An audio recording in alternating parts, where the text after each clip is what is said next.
Here's a picture of my amazing wife, Ashley, digging out a swale, and our wild little boy, Wyatt, having fun running down it. So I've mentioned swales quite a few times during this course because they're key. I use swales in most of my designs. When I'm looking at landscapes, I'm looking at water, how to utilize and harvest and hold that water in a landscape.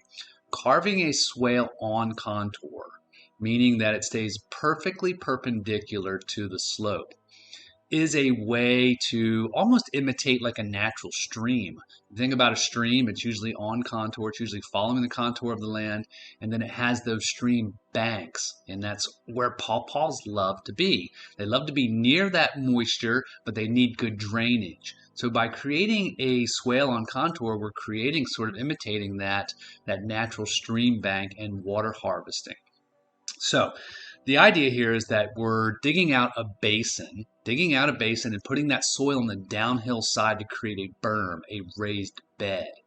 Typically, I'll fill those basins in with wood chips, and as water is streaming down the landscape, it falls into that basin, but since it's on contour, it's not shooting it one way or the other. It stops and it sinks in, and it hydrates the water table for 30, 40 plus feet down slope. And it allows everything to thrive because it has consistent moisture. So consistent moisture is how you have consistent fungi and fungal growth in your landscape. It's how you have consistent nutrient availability to your plants. It's the key ingredient in growing, right? And you don't want to rely on having to supplement that yourself, because you really can't imitate what is naturally available in the ground or coming from the sky. And this takes you off the hook from trying to think about watering. So if you're setting up your passive water harvesting designs in advance, you are setting the stage for success in growing, whatever it is, even if it's just your lawn.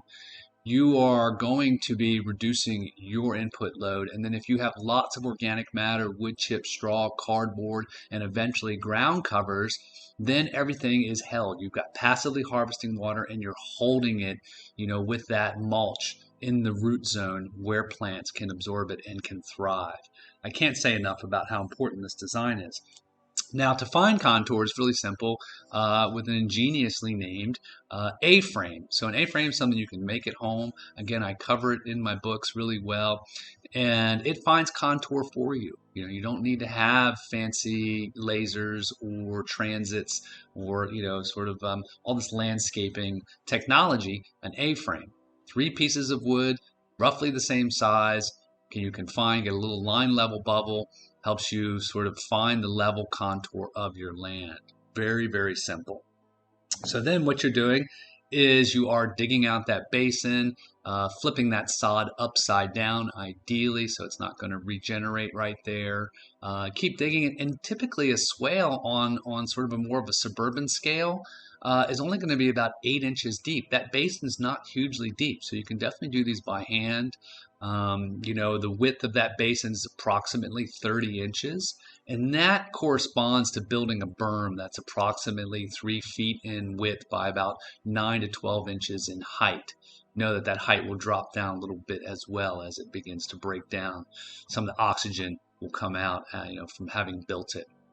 So don't worry if it looks really tall at first. Now that's moderate, and a great design is to actually put one of these downslope of your downspout of your house, which might now just be running off into the stream and bringing pollutants with it. It just is not hydrating your landscape as it could be, because your roof is a capture zone for water. So why not hold that on your landscape when it comes out? So you could do a little practice mini swale. A good 15 feet. Again, you don't want to be harvesting water into or around your house. Pull it out a bit and then let it absorb in, and just do a little one. Do like a 10, 15 foot swale. Plant a pair of pawpaws on it, and you will begin to see the success that it has, and hopefully you'll replicate and do more and more. Again, I cover this really well in both my books, but this edible landscaping book, the first couple chapters are about, creating these swales.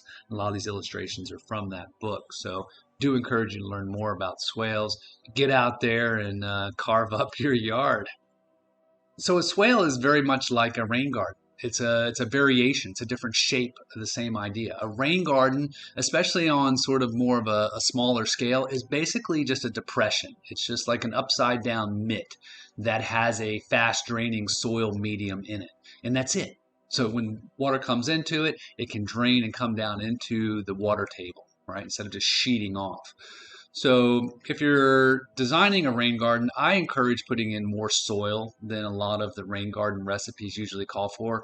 Rain gardens sometimes are like 80% sand, and you're only going to be able to, grow a few very drought tolerant species in that. But you can moderate that. I would go more, closer maybe to, at most 50% sand. And then I'd be doing like 25, 30% soil and maybe 20-25% compost as the other part of that mix. I'd make it rich. It's still going to drain fine, but you're going to be able to, grow more in it by having a richer medium in it. And so in a rain garden, there's usually different layers, in it. So the very bottom center is going to be your wetter spot. Be somewhere you might plant a Juneberry or American persimmon. But then as you're coming up the sides, you're getting a little more drainage, and that's sort of the sweet spot for maybe putting in some pawpaws.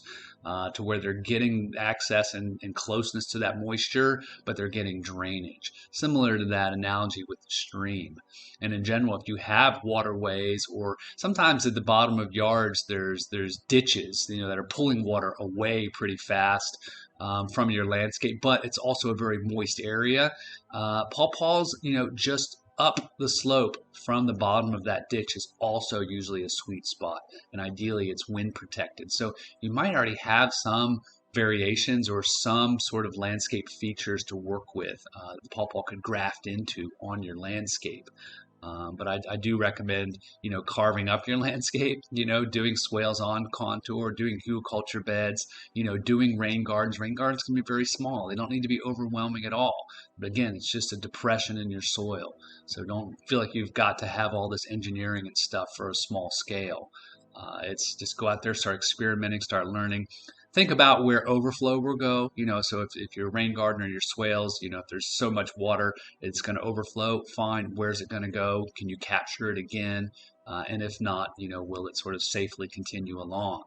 And then ideally, you are capturing all the water on your site. You can even start capturing the water from off-site. A lot of times modern landscapes are designed so that water is concentrated and running off-site from your neighbors or something.